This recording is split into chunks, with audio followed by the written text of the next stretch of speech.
ગામે આવેલું હનુમાનજી મંદિર, એ મંદિરે સ્વર્ગસ્થ ઉમેશ મહારાજ જે 23મી તારીખે બ્રહ્મલીન થયા હતા, એમના સોરસી ભંડારાનું સુંદર આયોજન કરવામાં આવ્યું હતું.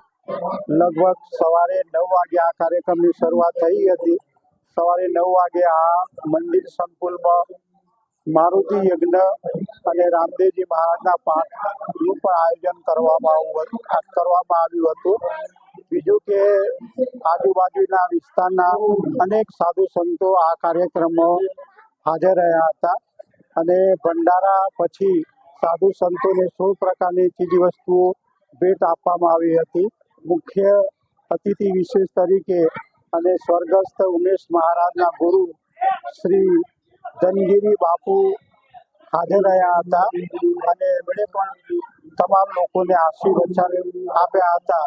અંતે સૌ ભક્તજનો માટે પ્રસાદનું વિતરણ કરવામાં આવ્યું હતું. હજારોની સંખ્યામાં ભક્તોએ આજુબાજુના ગ્રામજનોએ આ પ્રસાદનો લાભ લીધો હતો.